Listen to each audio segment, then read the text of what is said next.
ที่จะไม่รักยากยิ่งกว่านั้นถ้าจะไม่แคร์เมื่อเราเองต่างมีข้อแม้และมีเงื่อนไขที่ใจต้องยอมรับมันต่อให้รักมากมายเท่าไรคงต้องยิ่งไกลจากเธอเท่านั้นอยากอยู่ใกล้เธอสักแค่ไหนก็คงต้องห่างไว้ก็เพราะไม่อยากหวั่นไหวไปมากกว่านี้ให้เรามีระยะห่างไว้เมื่อทำได้เท่านี้เก็บความรู้สึกที่แสนดีให้มันอยู่ในใจ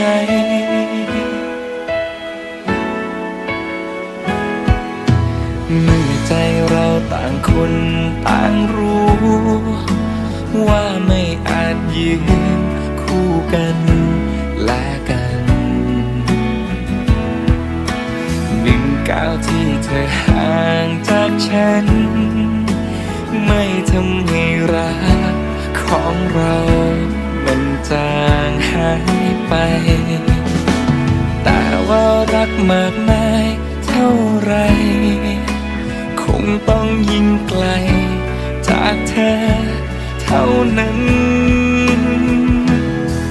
อยากอยู่ใกล้เธอสักแค่ไหนก็คงต้องห่างไว้ก็เพราะไม่อยากหวั่นไหวไปมากกว่านี้ให้เรามีระยะห่างไว้เมื่อทำได้เท่านี้เก็บความรู้สึกที่แสนดีให้มันอยู่ในใจ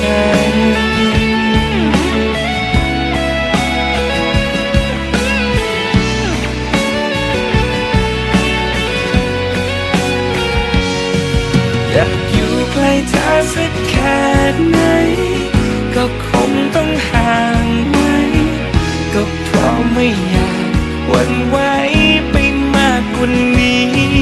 ให้เรามีระยะห่างไว้เมื่อทำได้เท่านี้เก็บความรู้สึกที่แส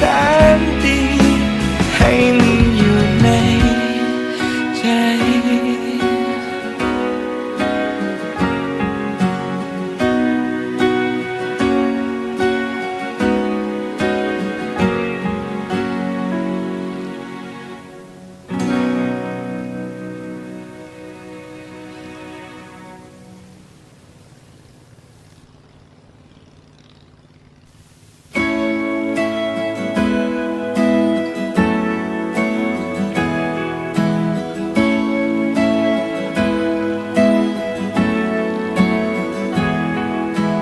ยากเพียงใดที่จะไม่รักยากยิ่งกว่านั้นถ้าจะไม่แคร์เมื่อเราเองต่างมีข้อแม้และมีเงื่อนไขที่ใจต้องยอมรับมันต่อให้รักมากมายเท่าไรคงต้องยิ่งไกลจากเธอเท่านั้นอยากอยู่ใกล้เธอสักแค่ไหนก็คงต้องห่างไว้ก็เพราะไม่อยากหวั่นไหวไปมากกว่านี้ให้เรามีระยะห่างไว้เมื่อทำได้เท่านี้เก็บความรู้สึกที่แสนดีให้มันอยู่ในใจ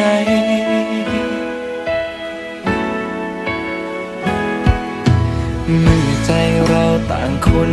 ต่างรู้ว่าไม่อาจยืนคู่กันและกันก้าวที่เธอห่างจากฉันไม่ทำให้รักของ เรามันจางหายไปแต่ว่ารักมากมายเท่าไรคงต้องยิ่งไกลจากเธอเท่านั้นอยากอยู่ใกล้เธอสักแค่ไหนก็คงต้องห่างไว้ก็เพราะไม่อยากหวั่นไหวไปมากกว่านี้ให้เรามีระยะห่างไว้เมื่อทำได้เท่านี้เก็บความรู้สึกที่แสนดีให้มันอยู่ในใจ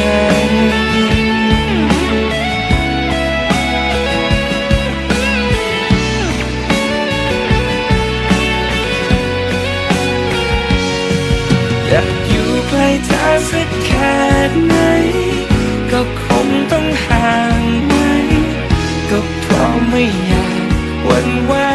ไปมากกว่านี้ให้เรามีระยะห่างไว้เมื่อทำได้เท่านี้เก็บความรู้สึกที่แสนดีให้มันอยู่ในใจ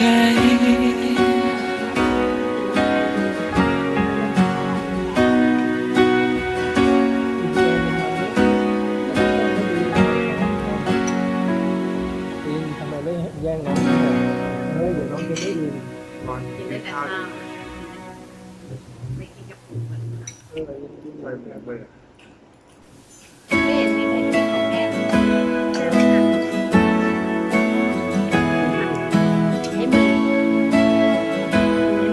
หัน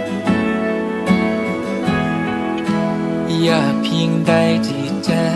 ไม่รักยากยิ่งกว่านั้นถ้าจะไม่แคร์เมื่อเราเองต่างมีข้อแม้และมีเงื่อนไขที่ใจต้องยอมรับมันต่อให้รักมากมายเท่าไรคงต้องยิ่งไกลจากเธอเท่านั้นอยากอยู่ใกล้เธอสักแค่ไหนก็คงต้องห่างไว้ก็เพราะไม่อยากหวั่นไหวไปมากกว่านี้ให้เรามีระยะห่างไว้เมื่อทำได้เท่านี้เก็บความรู้สึกที่แสนดีให้มันอยู่ในใจ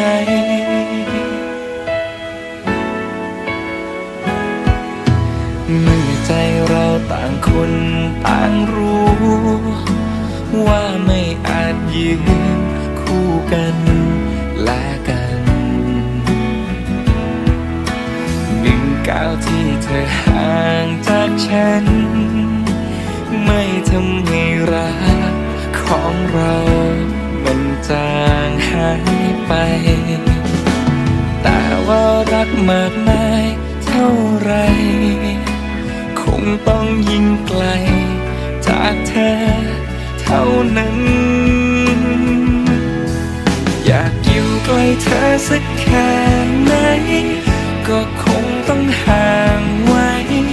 ก็เพราะไม่อยากหวั่นไหวไปมากกว่านี้ให้เรามีระยะห่างไว้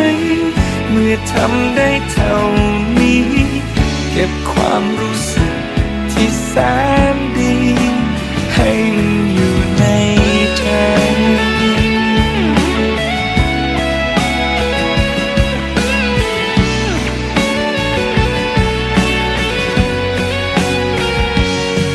อยากอยู่ใกล้เธอสักแค่ไหนก็คงต้องห่างไว้ก็เพราะไม่อยากหวั่นไหวไปมากกว่านี้ให้เรามีระ